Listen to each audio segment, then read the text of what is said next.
You are listening to Viewpoints from PlaceCloud. Cultural researchers tell stories of places from around the world.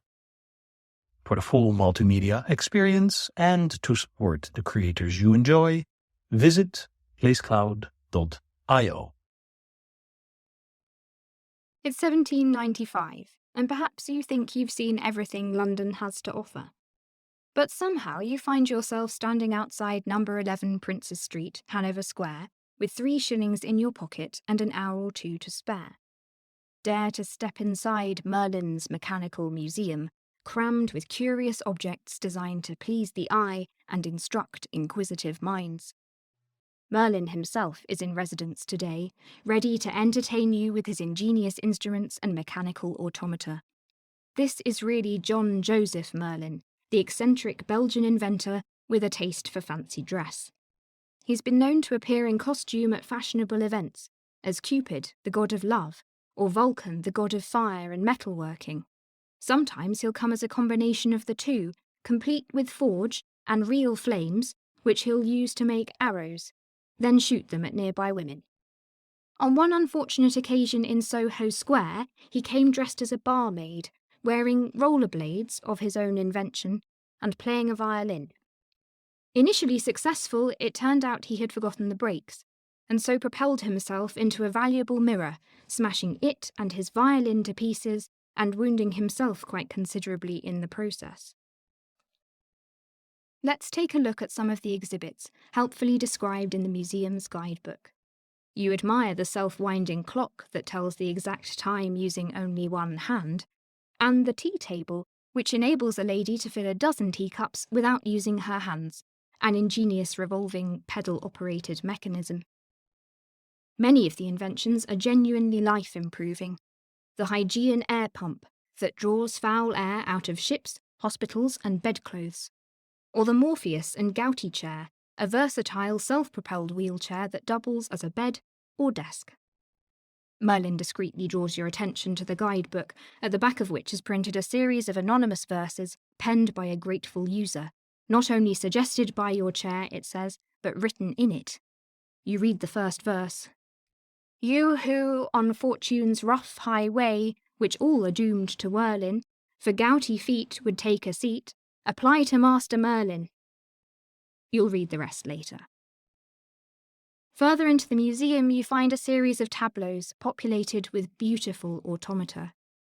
The Circus of Cupid shows a stretch of still water, on which moves a fisherman in a boat, a personification of fortune on a moving wheel, Venus in a shell, a swan, a flying fish, and Cupid who once again promises, at the word of command, to shoot arrows at any of the ladies present.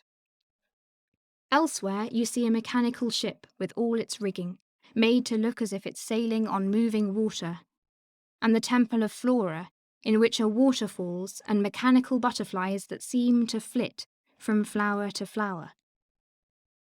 Merlin specialises in musical instruments, and their fame has spread far and wide.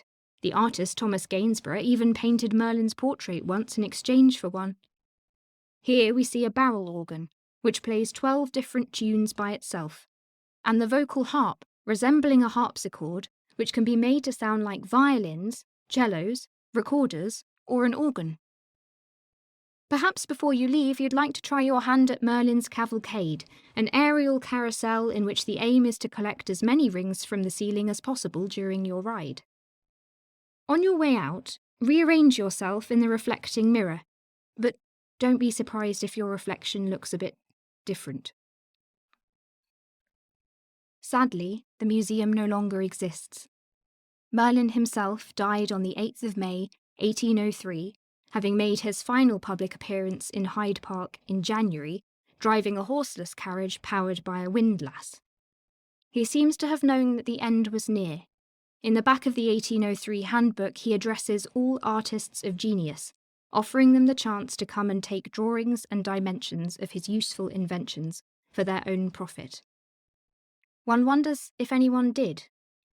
After his death, his collection was split up and dismantled, sold along with a few unfinished pieces to a Thomas Weeks of Great Windmill Street, and sold again when Weeks died in 1834. A rare survival is Merlin's breathtaking mechanical swan, still in perfect working order in the Bowes Museum in County Durham. Were they all for nothing then, Merlin's vanished inventions? Simply a set of amusing diversions, without the lasting impact that was his real ambition? Perhaps not. Perhaps among your fellow visitors you noticed a small boy captivated by everything he saw. That small boy was Charles Babbage, the father of modern computing, who would later write of an inspiring childhood visit to the museum where Merlin, noticing his interest, took him and his mother up to the workshop, where they saw an unfinished silver dancer with a bird on her finger. Babbage went on to invent the difference engine, the first mechanical computer. Many years later, at the age of 43, he managed to buy Merlin's unfinished silver dancer at auction and complete her himself. Vanished they may be, but the effects of Merlin's inventions are still rippling through the world, like the artificial reflections on the body of his silver swan. Perhaps even the smartphone in your hand can trace its ancestry back to one boy's trip to Merlin's magical, mechanical museum.